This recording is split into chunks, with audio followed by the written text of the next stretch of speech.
नमस्कार साथियों, उत्कर्ष क्लासेज के बीपीएससी प्लेटफॉर्म पे मैं पंकज आपका हार्दिक स्वागत एवं अभिनंदन करता हूं।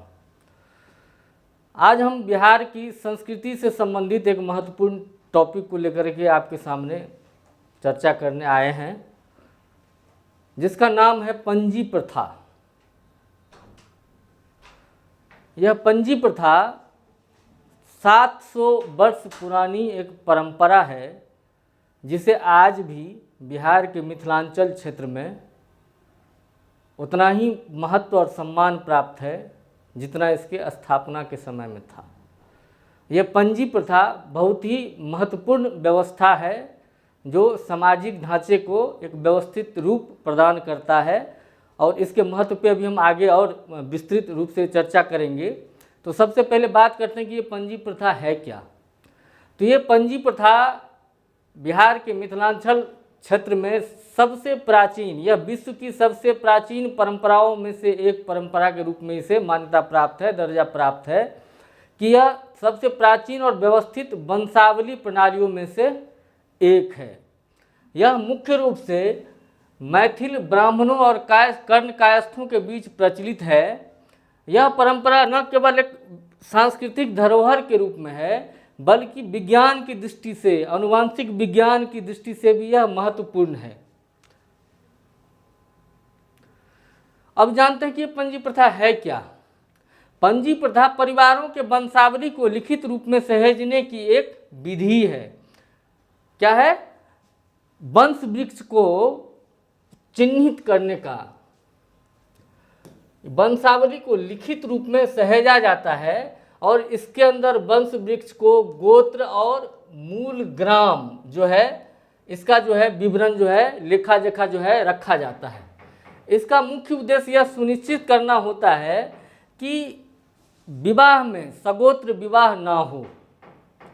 मतलब सगोत्र विवाह मतलब क्या कि एक ही गोत्र के पुरुष और महिला, लड़का एवं लड़की का विवाह जो है वह अपने सामाजिक परंपरा के हिसाब से वर्जित माना गया है। विज्ञान की दृष्टि से भी इसे उचित नहीं माना जाता है, सही नहीं माना जाता है, क्योंकि इसके कुछ नकारात्मक परिणाम भी देखने को मिलते हैं। ठीक है, तो इस पंजी प्रथा का महत्व इसलिए है क्योंकि यहाँ विवरण रिकॉर्ड होता है कि हमारा गोत्र क्या है, आपका गोत्र क्या है। अगर हमारा गोत्र आपका गोत्र अगर अलग है, अगर मेरे परिवार का गोत्र आपके परिवार का गोत्र अलग है, तभी दो परिवारों के बीच में वैवाहिक संबंध स्थापित किए जा सकते हैं, विवाह किया जा सकता है, संबंध को आगे बढ़ाया जा सकता है।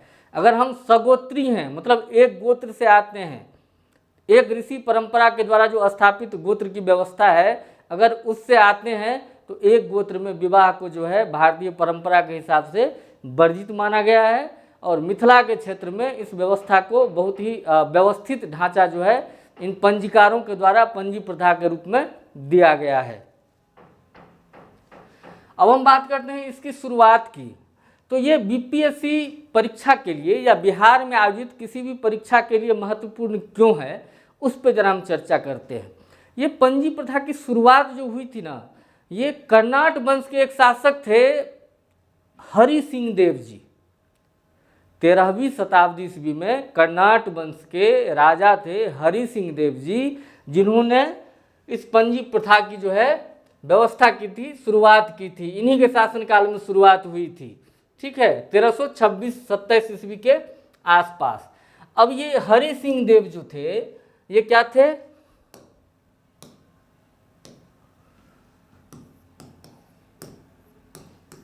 ये कर्नाट वंश के शासक थे। बीपीएससी के सिलेबस का ये पार्ट है। प्रारंभिक परीक्षा में कई बार कर्नाट वंश से प्रश्न पूछे जाते हैं। इस कर्नाट वंश के जो संस्थापक थे वो कौन थे? नान्यदेव। नान्यदेव कर्नाट वंश के संस्थापक थे, और ये कर्नाट वंश का शासन मिथिलांचल के क्षेत्र में और नेपाल के कुछ हिस्सों तक जो है वह विस्तृत था। और इस कर्नाट वंश ने लगभग 227 वर्ष तक मिथिला क्षेत्र पर शासन किया था। कर्नाट वंश की राजधानी कहाँ थी? सिमरावगढ़ थी, वहीं से ये शासन संचालित करते थे। तो उसी वंश के मतलब कर्नाट वंश के महत्वपूर्ण शासक थे हरि सिंह देव। इन्हीं के शासनकाल में पंजी प्रथा की जो है व्यवस्थित शुरुआत की गई थी। अब पंजी प्रथा की शुरुआत, पंजी तो हमने ये जान लिया कि पंजी प्रथा वंशावलियों का रिकॉर्ड रखने की एक प्रथा है कि हमारा जो वंश वृक्ष है, मतलब मेरे पिताजी, उनके पिताजी, उनके पिताजी, उनके पिताजी, उनके पिताजी, मतलब इस तरीके से 7 पीढ़ियों का रिकॉर्ड। पिछले 700 वर्षों में हमारे 7 पीढ़ी, हमारे पिताजी, उनके पिताजी, उनके भी मतलब जितनी भी पीढ़ी का काउंट अब से लेकर के 700 वर्ष पूर्व तक का हो पाता है, वो सब 700 वर्षों का जो है हस्तलिखित रिकॉर्ड जो है इन पंजीकारों के द्वारा क्या होता है, रखा जाता है, रखा गया है। और यह तार के पत्रों पे जो है और पुराने कागज पे, जिसे बसाहा कहा जाता था, सहेजते आ रहे हैं। जैसा कि आप देख सकते हैं कि इसको मिथिलाक्षर में किस प्रकार से अंकित किया जाता है, किस प्रकार से इसको रखा जाता है। ठीक है, अब हम आगे बढ़ते हैं। ये पंजीकार परंपरा के रजिस्ट्रार हैं। क्या है ये रजिस्ट्रार हैं, ये विशेषज्ञ होते हैं, विद्वान होते हैं, और ये वंशावलियों के जो है वो संरक्षक होते हैं।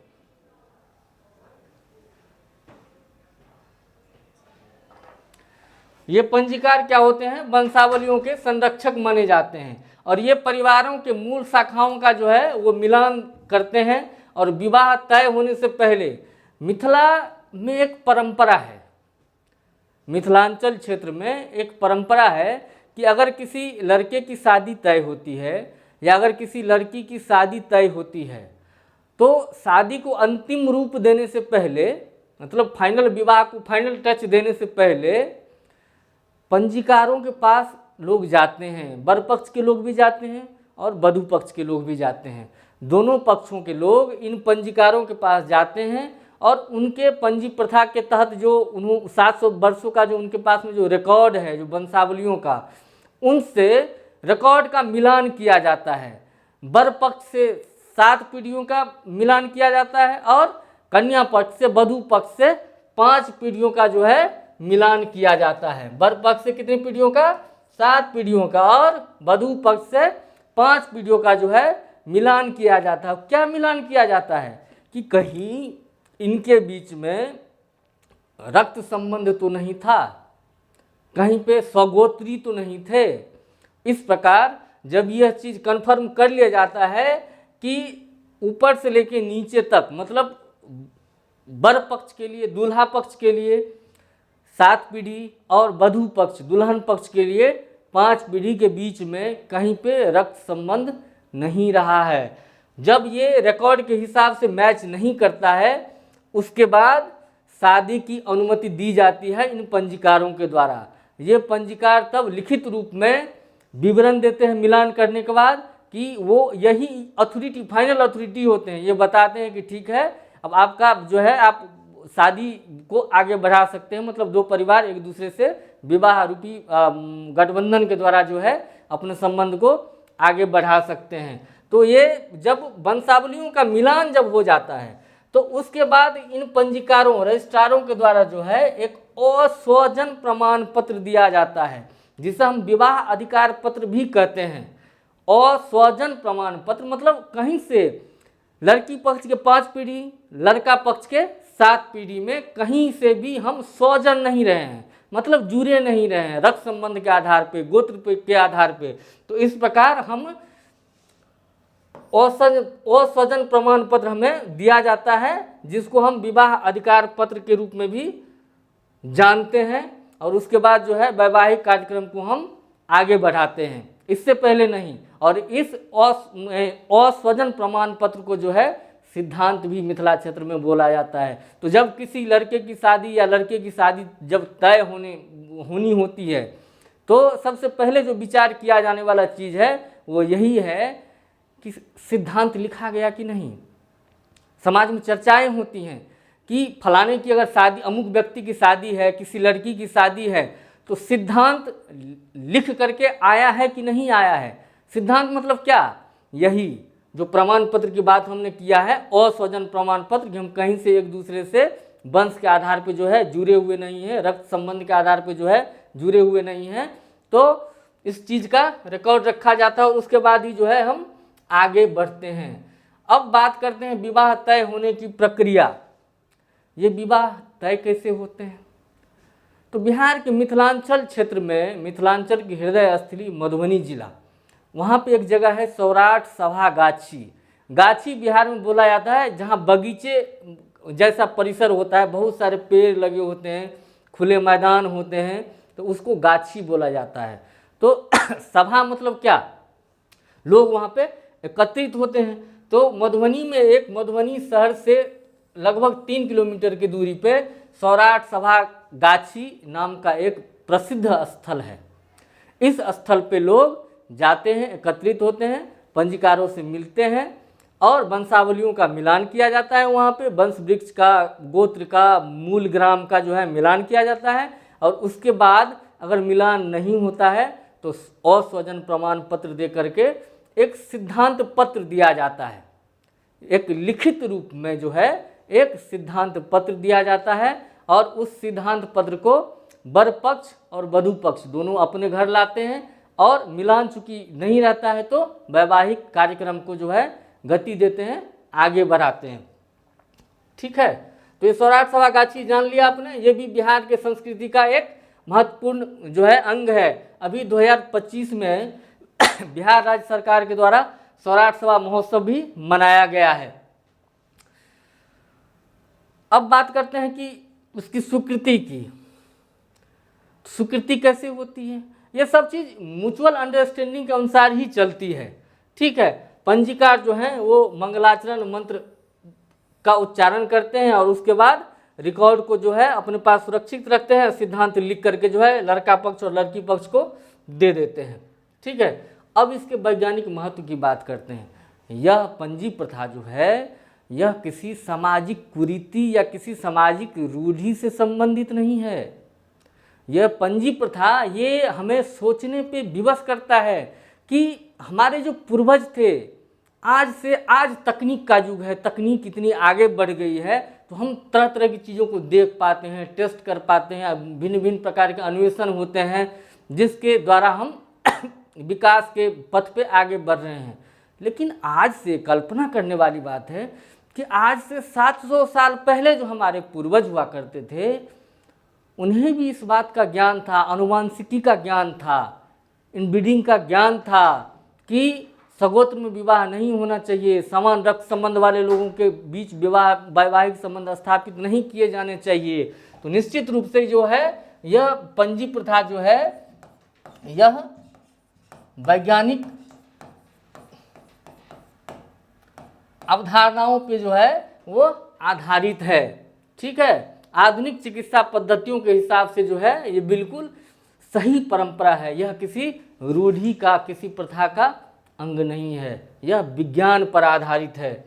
ठीक है, अब इसके अगर हम महत्व को देखें तो सौगोत्री विवाह नहीं करने से, रक्त संबंध के बीच में विवाह नहीं करने से जो होता है कि जैसे बीमारियों से बचाव होता है। अगर हमने सौगोत्रीय विवाह कर लिया, रक्त संबंध के भीतर विवाह कर लिया तो क्या होता है कि कई प्रकार की जो दो जोड़े होते हैं वर एवं वधू, उनसे जो संतान उत्पन्न होते हैं, तो अगर हम सगोत्रीय हैं, समगोत्रीय हैं तो क्या होगा, आनुवंशिक विकार होने की संभावना अधिक होगी।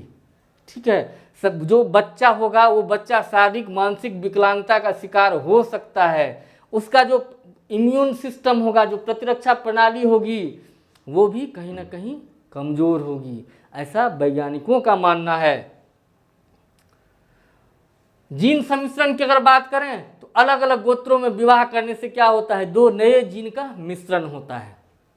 अलग अलग गोत्र, अलग अलग वंशावलियों से अगर दो लोगों का मिलन होता है, अगर विवाह होता है तो क्या होता है कि दो अलग अलग जीन जो है वो मिलते हैं। तो दो अलग अलग जीन के मिलने से क्या होता है कि जो उत्पन्न होने वाला संतान है वह अधिक स्वस्थ होता है, बुद्धिमान होता है, उसकी जो इम्यूनिटी है, जो रोग प्रतिरोधक क्षमता है उसके शरीर की, वह अत्यधिक मजबूत होती है। ठीक है, अब दोषपूर्ण जीन की बात करें तो एक ही पूर्वज के वंशजों में समान या हानिकारक जीन हो सकते हैं। हो सकता है कि किसी व्यक्ति के पूर्वज किसी लाइलाज बीमारी से ग्रसित से, जैसे कि अगर हम विज्ञान में बात करें तो वर्णांता जो होती है, हीमोफीलिया आदि जो रोग हैं, ये सब क्या है? ये सब अनुवांशिक बीमारी है। तो अगर किसी के पूर्वजों को अनुवांशिक बीमारी है तो निश्चित रूप से इस बात की पूरी संभावना है कि वो अनुवांशिक रोग उनके आने वाली अगली पीढ़ियों में भी जो है वो ट्रांसफ़र हो सकती है। तो अब हम पंजी प्रथा के महत्व को इन बिंदुओं के माध्यम से समझ सकते हैं कि हमारे जो पूर्वज जो 700 साल पहले जिन्होंने शुरुआत की थी इस पंजी प्रथा की वंशावलियों के रिकॉर्ड रखने की, वो कितने दूरदृष्टि से सोचते थे, कितने दूर तक सोचते थे। ठीक है, अब आगे बढ़ते हैं कि ये पंजी प्रथा की वर्तमान स्थिति क्या है। जैसा कि हमने बताया कि वंशावली का रिकॉर्ड जो है तार पत्रों पर लिखा जाता था।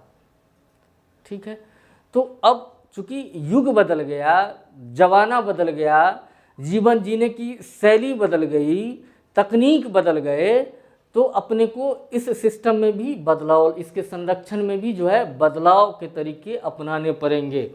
ठीक है, ये जो विलुप्ति का खतरा पंजी प्रथा पे जो है आ गया है, वो क्यों आ गया है? आधुनिकता और प्रवास के कारण अधिकांश लोग जो हैं मिथिला क्षेत्र के, मिथिलांचल क्षेत्र के जो है अधिकांश लोग रोजी रोजगार की तलाश में दूसरे जगह शिफ्ट हो गए हैं, प्रवास कर गए हैं रहने के लिए।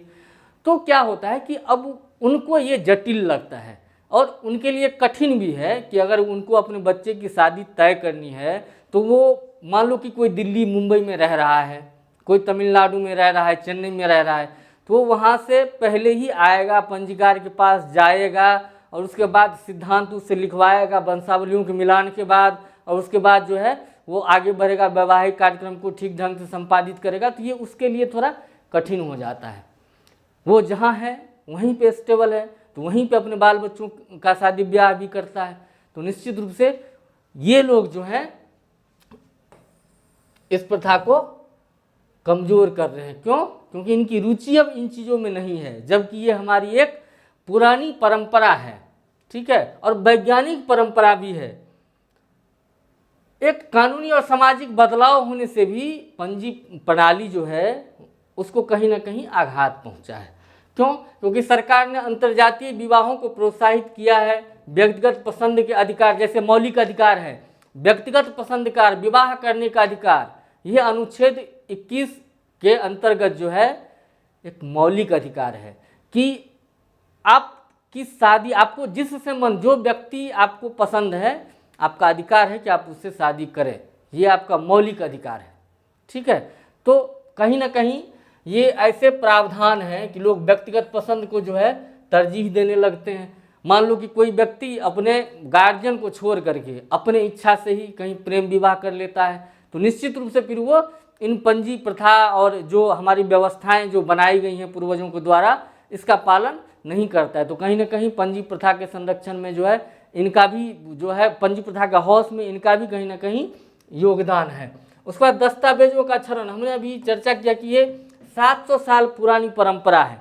ठीक है, इन 700 साल पुरानी परंपरा को, जिसको तार के पत्रों पे क्या किया जाता था, लिख के रखा जाता था, तो ये प्राकृतिक रूप से क्या होता है, कुछ समय के बाद नष्ट होने लगता है। तो अब तक तो हमारे पंजीकार, जिसको हम रजिस्ट्रार भी कहते थे सामाजिक रूप से, तो ये पंजीकार अब तक तो इसको संभाल के रख पाए हैं, लेकिन आगे भी इसी तरीके से संचालित होता रहे, इसका रखरखाव होता रहे, इसमें थोड़ा संशय उत्पन्न हो रहा है।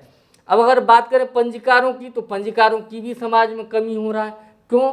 क्योंकि अब जैसे ये प्रवासी हैं, प्रवासी जैसे बाहर ही रह रहे हैं, अपने बाल बच्चे का ब्याह वहीं पे करवा रहे हैं, तो निश्चित रूप से वो पंजीकार के पास नहीं जाएंगे।